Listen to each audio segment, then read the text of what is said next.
마태복음 24장 3절 말씀.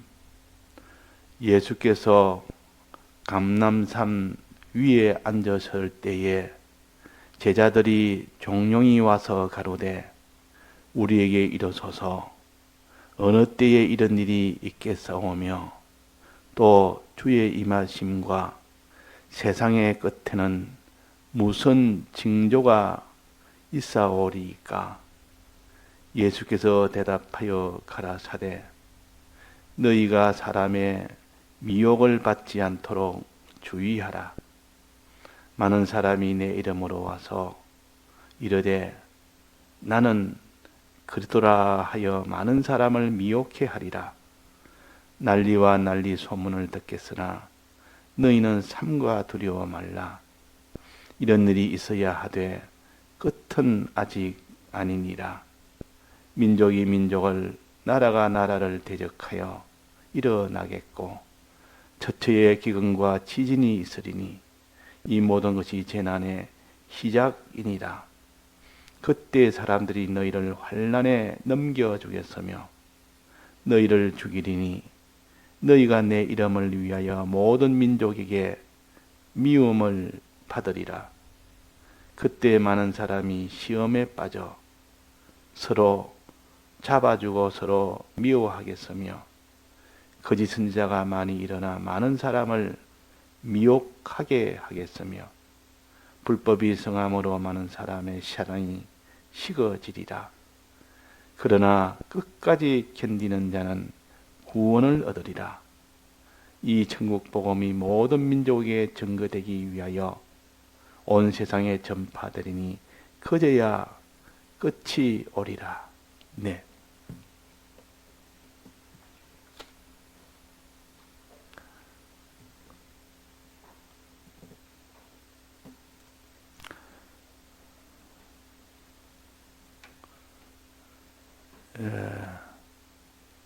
이 세상은 언제까지 이렇게 유지되고 있으리라.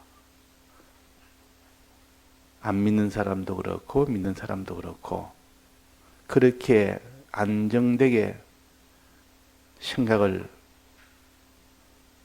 대부분 다 그렇게 하고 있습니다. 그러나 성경은 하나님께서 우리에게 말씀하시기로 이 세상은 마지막 날에 큰 환난이 있고 환난의 끝은 예수님이 재림하시는 것이다.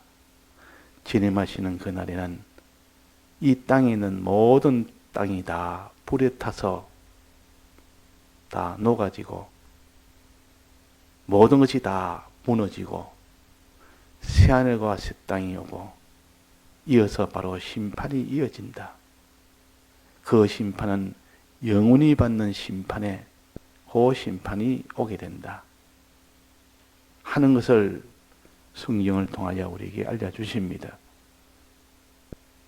제자들이 예수님과 함께 성전 앞을 지나갈 때 제자 중 하나가 예수님 보십시오. 지금까지 이런 성전을 봤습니까? 성전이 얼마나 아름답습니까? 이 돌 하나하나가 이렇게 크고 아름다운 돌이 어디 있습니까? 이 성전보다 더 이렇게 화려하고 이렇게 하나님의 집을 이렇게 지었으니 이 자부심을 가지고 예수님 앞에 이 성전의 아름다움을, 큼을, 웅장함을 이렇게 보이면서 이렇게 자랑을 했습니다. 예수님께서 그걸 보고 정말 크다. 헤롯 성전은 과거에 있던 광야부터 시작해서 솔로몬 성전, 그 뒤에 바빌론에서 돌아와서 지은 그 성전, 모든 성전보다도 제일 크고 화려한 성전이 헤롯 성전입니다. 예수님이 계실 때 있는 이 헤롯 성전. 이것은 헤롯 왕이 이스라엘 그 백성들에게 환심을 얻으려고 제일 좋은 선물을 해서 이렇게 지은 것이 헤롯 성전이요. 내가 이렇게 너희들과 한 마음이다. 너희들이 가장 원하는 것을 내가 지어주되 최고로 잘 지어주겠다. 이래가지고 지금까지 없던 그런 제일 크고 아름답고 화려한 그런 성전을 지어놓으니까 그 이스라엘 백성이 헤롯 왕은 우리를 위해서 참 하나님의 성전을 지었으니까 이보다 더 좋은 왕이 없다. 이 왕을 우리가 따르리라. 그 성전 외모를 보고 고마워서, 왕이 너무 고마워서, 그래가 또 성전의 외모를 보고 예수님에게 보십시오. 이 성전의 아름다운 돌이, 이런 돌이 있었습니까? 제일 이 세상에서, 이 땅에서 제일 좋은 이런 돌을 갖다가 가지고 지었습니다. 이렇게 아름답게 꾸몄고, 이렇게 웅장했습니다. 이렇게 하니까 예수님께서 다른 말 안 하시고, 때가 이르면, 날이 이르면, 이 성전 돌 위에 돌 하나도 남겨놓지 않겠다 그랬습니다. 이 성전 돌 위에, 성전 돌로 이렇게 쌓아올린 겁니다. 그 성전 돌 위에 하나도, 한 돌도 성전 돌 위에 올려놓지 않겠다 말은 성전을 다 무너뜨리겠다 그 말 아닙니까? 자, 성전이 돌 위에 돌 하나가 있으면 그게 성전의 그 시작인데 그 돌 위에 돌이 계속 쌓고 올라가서 이렇게 아름다운 성전이 이루어졌는데 돌 위에 돌 하나도 올리지 않겠다면 완전히 다 무너진다. 완전히 파괴가 된다. 그러니까 이 성전을 아름다움을 이렇게 예수님의 때 자랑했지만 예수님은 완전히 파괴될 그날이 온다. 그러니까 이 제자들이 막 그냥 순간적으로 얼음이 돼서 아무 말을 못합니다. 그들 마음에 근심이 돼서 이 성전이 무너진다면 우리는 다 우리나라도 같이 무너지는 거 아니냐. 이스라엘 백성은 성전을 중심으로 사는데 그때 우리가 다 멸망때가 아니냐. 이래서 근심이 돼서 감람산에 있을 때 제자들이 그 근심하면서 예수님한테 묻습니다. 어느 때에 이런 일이 있습니까? 어느 때에 이런 일이 있습니까? 예수님을 그 말씀이 진실이라는 것을 알기 때문에 분명히 무너지는 마지막 때가 있는데 그날이 언제입니까? 그때가 징조는 무슨 징조입니까? 그 전에 예수님께서 항상 내가 다시 임하면 그랬습니다. 그러니까 주의 임하심과 세상 끝에는 무슨 징조가 있을 때 그때 다 무너집니까? 그랬다가 그 예수님이 세상 이제는 마지막 끝에 있을 징조를 가르칩니다. 징조를. 그 징조 중에 하나가 제일 첫 징조 중에 하나는 요엘서에 있는 것처럼 또 사도행전에 베드로가 설교한 그 내용에 있는 것처럼 땅에 있는 징조를 먼저 보여주고 하늘에 있는 징조와 땅에 있는 징조를 보여줍니다. 땅에 있는 징조는 뭡니까? 피란 것은 사망이요. 죽는 것이요. 사람을 다 죽인다 그러면 많은 사람이 죽는 그날이 온다. 어떻게 죽느냐? 기근과 연병으로 많은 사람이 죽으리라. 이 성경 전체를 보면 항상 기근과 연병은 같이 나옵니다. 구약이나 보면. 기근과 연병이 와서 수많은 사람이 죽으리라.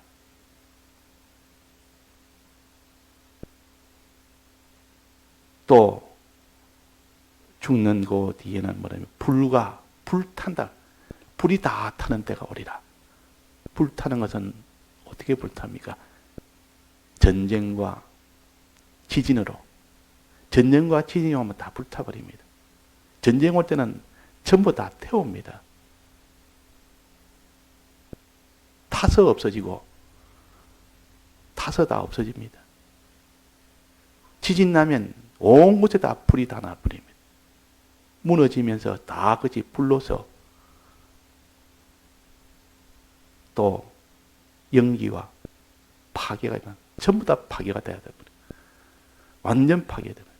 내나 지진이 오고 내나 전쟁이 나면 다 파괴돼서 하나도 돌 위에 돌 하나도 남지 않는 그런 파괴가 이루어진다. 그때 이 성전도 다 결국은 다 파괴가 되리라. 그렇게 했습니다. 그래서 피와 불과 연기로 이런 것이 땅에 있는 징조가 나타난다. 사람들이 이것을 볼 때 더 두려워한다. 사람들이 두려워서 벌벌벌 뜬다. 그러나 그것이 끝이라고 생각하지 말아라. 그 재난은 시작일 뿐이다. 그래, 시작이다. 시작은 더 큰 재난이 곧 온다. 그 말이에요. 시작일 뿐이다. 자, 지진이 나서 한 나라가 거기에 다 들어가 버리고, 전쟁이 나서 온 세계에 전쟁이 나서 다 불타고, 이것보다 더 큰 재난이 오게 된다. 처처에 그런 전쟁과 난리와 그런 연병과 기근이 일어나도 재난의 시작일 뿐이다. 이 말은 이 본 재앙은 아직 오지도 않았다. 본 재앙은. 본 재앙은 어떤 재앙입니까? 지금까지 이 재앙은 전체 땅에 있는 전체가 다 받는 재앙입니다. 그러나 거기서 본 재앙은 믿는 사람만을 핍박하는 그런 재앙이 곧 오게 된다. 이어서 오게 된다. 이게 재난의 시작이 아니고 이건 재난의 이제 본치 않은 재난으로 들어가게 됩니다. 믿는 사람, 믿기 때문에 그를 잡아다가 죽음에다가 다 넘깁니다. 시험에 빠져 다 잡아주고 환난에 다 넘겨주고 그들을 다 죽게 하는 핍박이라는, 예수 믿는 사람을 핍박하는 핍박이라는 재난이 이어서 오게 된다. 다 같이 받는 그런 자연의 재앙, 기근이나 전쟁이나 지진이나 이런 것은 안 믿는 사람도 받고 믿는 사람도 받기 때문에 이거는 재난의 시작일 뿐이고, 믿는 사람이 그에게 그들이 다 핍박을 받을 때 이 재난의 시작이 아니라 재난의 중심으로 들어간다. 재난의 끝은 뭡니까? 끝은 예수님이 재림하셔서 이 땅의 것을 전부 다 불태워 다 없애버립니다. 땅은 불에 타서 녹아지고 하늘은 다 떠나가고 새하늘과 새 땅이 오고 그 뒤에 심판이 이어지는 이것이 재난의 끝입니다. 이 재난은 땅에 있는 재난, 이 세상에서 일어나는 그런 재난하고는 비교를 못합니다. 자, 그 재난의 시작은 모든 사람이 다 받는 재난, 재앙. 재난의 본 재난은 믿는 사람만이 받는 재난. 믿는 사람에는 핍박의 재난이 있고 미혹의 재난이 있습니다. 잡아다가 죽이는 핍박에서 예수 믿으면 잡아다가 죽이는 믿는다고 이런 핍박의 재난뿐만 아니라 미혹의 재난, 믿는 사람을 미혹하는 미혹의 재난이 크게 다릅니다. 거짓 그리스도가 가득 찼고 또 거짓 선지자가 가득 찬 그날이 오게 된다. 많은 선지자가 일어나겠고 많은 거짓 그리스도가 여기서도 그리스도라 저기도 그리스도라 하는 거짓 그리스도가 많이 일어나겠다. 이거는 미혹의 재난이에요. 핍박과 미혹의 재난이에요. 요 재난입니다. 그래서 이것은 곧 진리를 다 가려버리고 참 선지자가 없도록 하는 이 재난이요. 즉 하늘의 재난이 오게 된다. 그 말이에요. 하늘의 재난. 거기 하늘에 있는 재난이요. 진리가 없어. 진리가 다 가리워서 볼 수 없고 참 선지자를 가리워서 볼 수 없는 해가 변해지고 달이 변해져서 다 빛을 다 잃어버리는 그때가 본 재난이요. 믿는 사람에게는 큰 재난이요.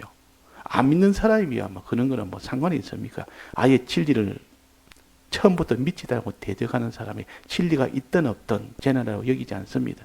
선지자가 있든 없든 재난이라고 여기지 않습니다. 그러나 믿는 사람에게는 진리가 가려지고 선지자가 참 선지자가 없어지면 큰 재난 아닙니까? 그 믿는 사람에게 당하는 요 재난이 본 재난인데 요 재난은 미혹과 핍박이 일어나는데요. 믿는 사람이 제일 큰 이거는 환란이 되겠 요 재난이. 재난의 시작은 모든 사람이 다 받는 재난. 즉 땅에 있는 재난은 모든 사람이 받는 재난. 마지막 재난의 끝은 뭡니까? 예수님이 오셔서 이 땅을 다 불로 해서 원소로 돌아가게 해서 그 뒤에 심판이 있는 요 재난이 재난의 끝입니다. 이 세 재난을 우리가 해서 첫 재난이 올 때 그때 불신자와 같이 받는 그 재난 때에 너는 준비를 거기서 해라. 그 재난이 왔을 때 곧 이어서 2차적으로 본재난이 올 줄을 여기고 2차 본재난이 올 때 마지막 예수님 임하시는 그 재난이 올 줄을 또 거기서 생각하고 미리 이 재난들을 하나하나 알뜰하게 준비하는 사람은 그 재난이 와도 두려워하지 않습니다. 이미 다 오기 전에 두려워할 것 다 두려워했고 그 두려움이 없도록 준비를 다 해놨기 때문에 곧 오리라. 이미 다 오리라고도 알 수 있었고 이걸 철저하게 준비해서 재난이 오는 재난은 그것이 내게는 기쁨이고 재난이 그이 나에게는 하나님의 선물이고 그 재난을 통하여 구원을 얻는 하나님의 이는 큰 사랑이라는 것을 속에 미리 준비가 되어 있으니까 재난이 와도 두려워하지 않습니다. 재난이 오면 오히려 더 기뻐하고 자, 환난은 왜 두려움이 아니며 환난은 왜 큰 화가 아니며 왜 그것이 우리에게는 하나님의 선물이 되며 그것이 왜 우리에게는 기쁨이 되며 재난의 날이 오면 우리는 이렇게 더 기뻐하고 감사하고 이렇게 해야 됩니까? 그것이 비밀입니다. 그것이 하나님이 우리에게 유월절 절기를 지키게 할 때 그 재난을 생각해서 그 재난을 환난을 생각해서 환난을 통해서 애굽에서 나오게 된 겁니다. 환난이 안 왔으면 나올 수가 없었습니다.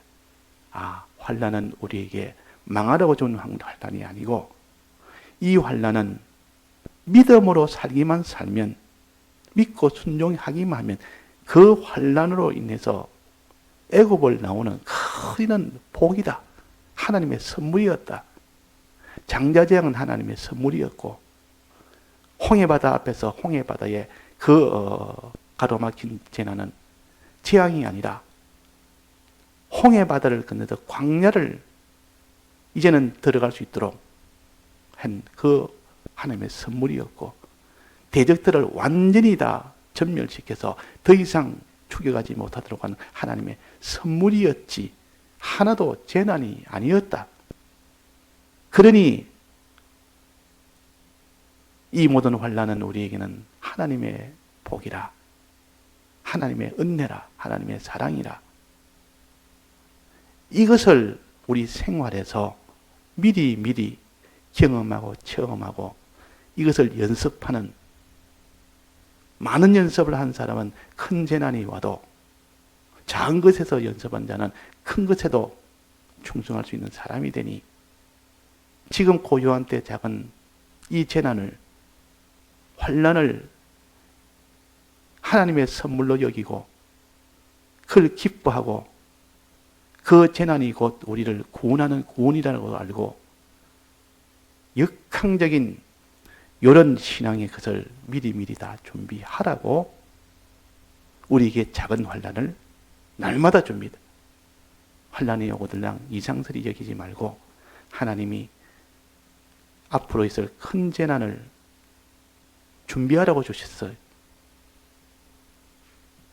그래서 환란이 어찌 내게 복이 되느냐, 환란은 내게 화가 되지 않느냐, 이런 세상에 있는 지식, 인간 본능의 지식, 이것을 거슬려 초월하여 하나님이 이 세상에 우리에게 주는 것은 전부 하나님의 선물이라, 하나님의 은혜라, 그 재난으로 결국은 그 사람이 회개가 되고 그 재난이 왔을 때 그 사람이 이전보다 더 신앙으로 온전한 신앙이 되고, 그러니 결과를 본다면 이 모든 재앙이라는 것은 믿는 사람에는 다 복이 되는 겁니다. 믿는 사람에. 자, 재앙이 그래서 없으면 좋습니까? 있으면 좋습니까? 믿음을 가진 사람에는 있으면, 재앙 속에서 믿음만 가졌다면 지금까지 없던 큰 복을 다 받게 됩니다. 이스라엘 백성이 400년 동안 애굽에 거기에 있다가 많은 학대와 고난을 받다가도 나올 수 없었는데 재난이 왔을 때 비로소 나올 수 있었어요.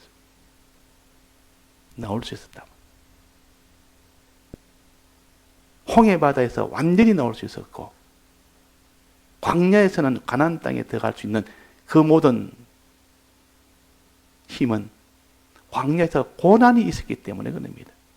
고난 속에서, 광야 고난 속에서 하나님을 더 찾고, 하나님 아니면 안 된다고 날마다 부르짖고 하나님께 가까이 가니까 결국 그 사람은 하나님과 가까이 가도록 하는 것이 광야의 고난이었습니다. 그러니까 재난이라는 것은, 환난이라는 것은 하나님 앞에 회개케 하는 힘이요, 하나님과 더 가까이 하게 하는 힘이요, 그것이 곧 우리의 구원이 되고 천국에 들어가서 하나님의 아들로 세움을 받고 그리스도의 직분을 가질 수 있도록 만드는 이 큰 힘이 환난이라.